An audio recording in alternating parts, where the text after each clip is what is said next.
হ্যাঁ তো দেরিতে খেতে দেরি বলে কি 11:40 দুপুর বন্ধুরা। আর ওদের আর সকালবেলা হ্যাঁ দেখেন রিটায়ার হয়েছে তো একটু দেরিতে খেতে পারে না, দেরি কোনদিন দেয় না। দুপুর 11 চলে আজকে 1:30 বাজে।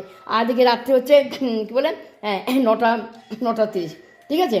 হ্যাঁ ওনার বয়স 70 পার হয়েছে, আমি 60-এ পড়েছি। তো মানুষটা আমি ছেলেটা কাজে যায়, কঠিন কাজ করে, ওকে খাবে না দিলে খায় না, ওটা বাচ্চা মাছ খায় না, মাছ আমরা সপ্তাহে 3 দিন খাই না। তো এইগুলো রান্না করতে সময় লাগে, তো কুটে পেটে একটু টেস্টি না হবে। এই যে কাঁচকলা ভাজা, হ্যাঁ আলু ভাজা, ডাল ছিল কালকে ছেলেকে দিয়েছি, আর ফুলকপি আলু একটু রসার মতন করেছি।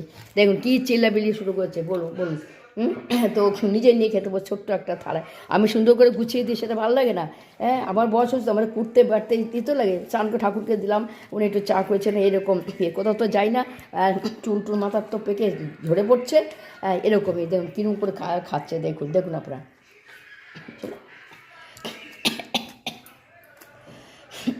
অনেক কাশি হচ্ছে আমার, জ্বর তো টেবিলে খেয়ে কমালাম, আর কাশি কিসের কে জানে,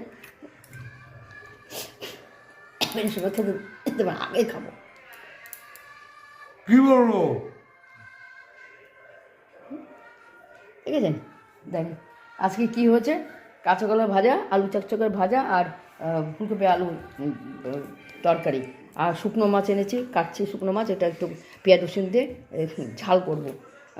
উনিকে বললাম আমি করি, আসতে বসো, দেখি জিজ্ঞেস করে খাবে কিনা। এই যে শুকনো কাটছি নিয়ে এসছি, শুটকি মাছ আর কি কাটছি, শুটকি মাছ নিয়ে এসছি। এটা রসুন পেঁয়াজ দিয়ে ঝাল করবো, একটু দাঁড়াও, তো গম জল ভিজাতে হবে, অনেক সময় লাগবে, দারুণ লাগে টেস্ট। এটা খাবে? হ্যাঁ কাঁচা অপেক্ষা করো, কাস্তে খাও করে দিচ্ছি। আরে খাই না গেলাম টোটালি, তা কাঁচাই দিই, খাও। ছেলেকে না খাওয়াই দিলে ছেলে খাবে না, জানেন তো, ও ছোটোর থেকে এরকম, কি জ্বালা আমার। ও মাছ খেলে, এইটা শুকনো মাছটা আমি এখন রসুন পেঁয়াজ আদা শেষ হয়ে গেছে, পাটা বোধ মিক্সচারটা আবার গেছে মায়ের ভোগে, ওইটা দিয়ে রসুন পেঁয়াজ বেটেছি, এইটা একটু ঝাল করে করব। গরম জলে ধুতে হবে, ঝাড়তে হবে, বাছতে হবে, তারপরে ভিজিয়ে রাখতে হবে অনেকক্ষণ, তারপরে তো দেখেন হাজব্যান্ডের খাওয়ার নমুনা দেখেন, ছোটো একটা টিফিনের থালা নিয়ে খাবো গুদ করে খাচ্ছে। হ্যাঁ 12:40, 11:40 সকালে, আর রাত্রি 9:30, রাত্রি 9:30। হ্যাঁ বুঝলেন, হ্যাঁ রিটায়ার হয়েছে, তা কোনো 8 বছর হলো রিটায়ার হয়েছে, কোনো নেই। আস্তে ধীরে খেয়ে গল্প করে টেবিলে বসে খায়, গল্প তার কোনো ব্যর্থ তো যার প্রশ্নই আসে না। নাও ভাত নাও, বললাম না না একটু নিতে হয়।